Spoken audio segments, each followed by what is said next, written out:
Our next individual will be coming up. Greg Jardis is the president of Amesbury Industrial Supply. He's got a fabulous business that's exhibiting across the way here in the cafeteria, in the gym. And he's done some really interesting things with the energy efficiency of his, the building, as well as the way he operates things. But Greg, I believe you're going to come up and introduce the representative here.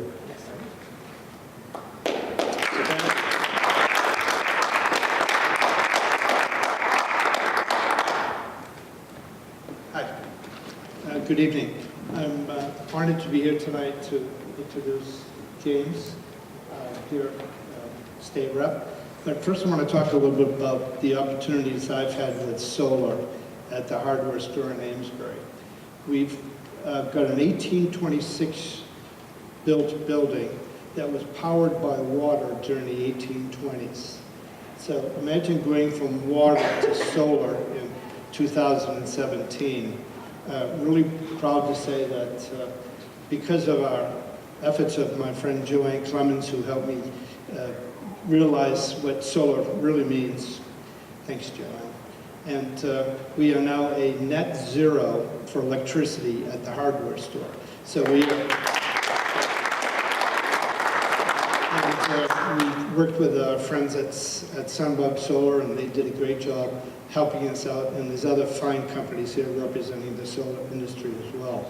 But it's really, anybody who's in business, I would recommend to take a look at the numbers, because the state and the federal government has really helped us smaller businesses realize that it's about a 4 to 5 year payback. So it's really a no-brainer. But now I want to talk about my friend Jim, who's been coming in the hardware store since he was maybe that big with his dad, who runs a wonderful marina in Amesbury. So Jim, like me, is an Amesbury resident. He and his wife, Amanda, and 2 boys are proud to be from Amesbury. Jim attended Villanova both for his undergraduate and postgraduate work, and got his Juris Doctorate at the Mass School of Law also. And I can tell you that working with Jim, we were together for a meeting with the a few months ago, talking about better ways to implement the solar and to have some of these old buildings in our wonderful towns just realize that we don't need to dig coal, we don't need to burn a lot of fuel. But I'm proud to say that Jim is working hard, and it's nice to hear the senator and the mayor, and I know Mayor Gray in Amesbury also has been really instrumental in making sure that we do it right. So without further ado, I'd like to introduce my friend, my representative, and our representative, James Kelcourse.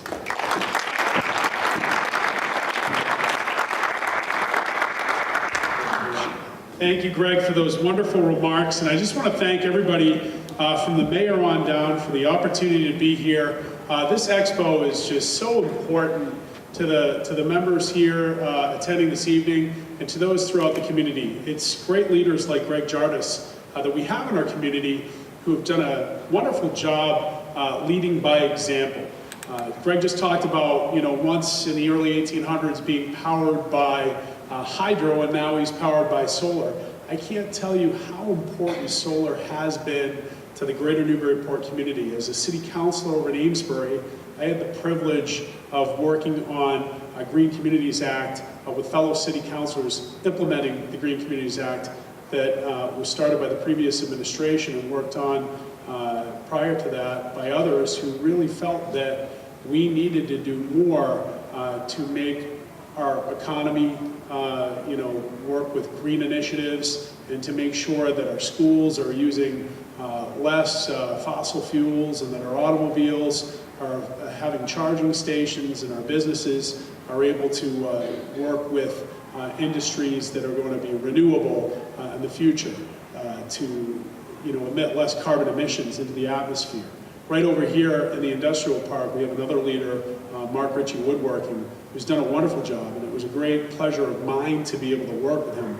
It was this single parcel that the Department of Public Utilities had implemented in the previous administration where you couldn't have two different types of green technology on the same parcel. So you'd lose your net metering and therefore lose some incentives to be able to produce renewable energy on the property.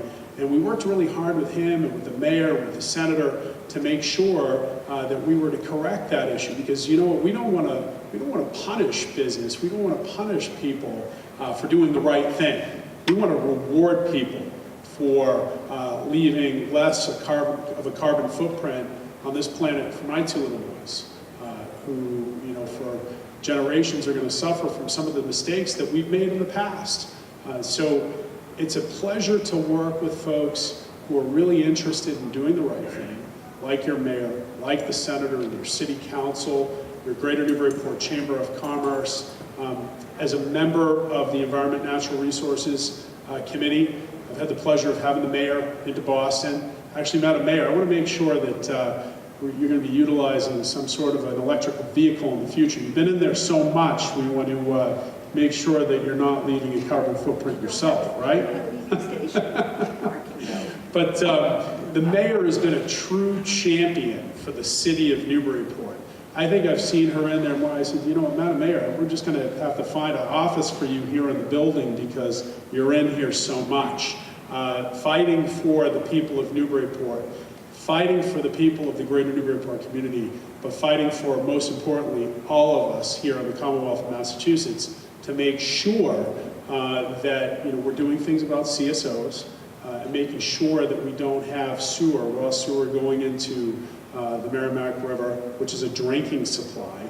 By the way, we sent a letter off to the federal government within the last several days because, you know what, it's going to take the effort of the Assistant Administrator of the Environmental Protection Agency down in Washington to help us correct this situation, because the taxpayers and the people of Massachusetts, you know what, we can't solve all the problems just by ourselves. It's going to be our neighbors to the north who are going to have to pitch in and help us, and it's going to take our congressional delegation here in Massachusetts and in New Hampshire to pitch in and help us solve this problem. We need to update outdated infrastructure like sewer pipes that dump directly into the river and make sure that they're going into treatment facilities and that those treatment facilities have the capacity to handle the amount of sewer flow going into the facilities because it's not safe for us anymore to have this sewer going in to the river. So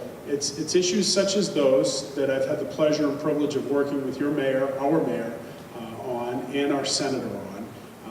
The senator and I also have been working on another important issue, not here in the city of Newburyport, but over in Amesbury. I had the pleasure of meeting with the governor a couple of days ago. The senator and I both filed a letter and sent it to his attention. We have been both working with the governor of Massachusetts, Charlie Baker, to get money released from bond bills that was previously filed and authorized by myself and Senator Ives to clean up the microfab waste site that's been around since I think I started shopping with my dad over at Amesbury Industrial when I was about that high. So that was a long time ago. That site is on the NPL, which is the National Priorities List. It's a Superfund site, so the federal government's going to come in. They're going to clean up that site. We have an obligation, the city of Amesbury, to raise the building off the site. They used to make circuit boards over there. And the individuals used to take the solutions that were in this old facility and just dump those used solutions out back in the soil. So there's a plume underneath the soil. The federal government is going to remove that plume. We're going to remove the dilapidated building that's really dangerous and it's contaminated as well. And that price tag is $1.5 million. So the senator and I are urging the governor, and the governor, I think we've got a pretty good feeling from him that he's behind us on that, to make sure that those monies are released so that we can get that building removed and the feds working on cleaning up that dirty soil. So it's been my privilege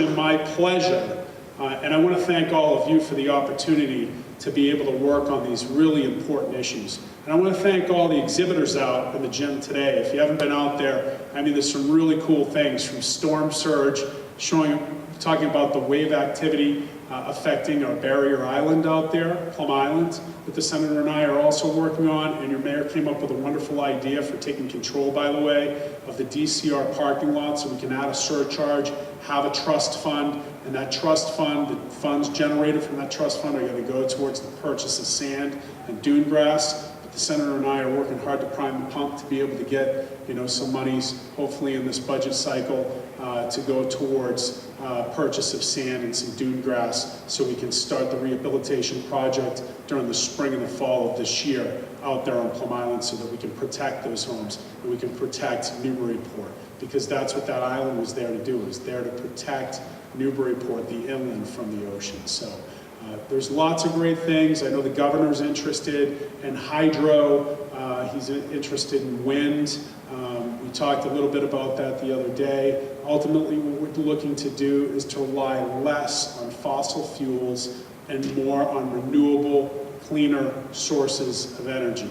And with your help, we're going to be able to do that. Because I always say, it's all of you that make our jobs as state legislators easier. Because when you call us about these issues, when you write to us, when you send us emails, you remind us about the important things that we're there to represent you about at the State House back here at home. So thank all of you. Thank you for the privilege of serving, and it's a great honor to be your state representative. Thank you.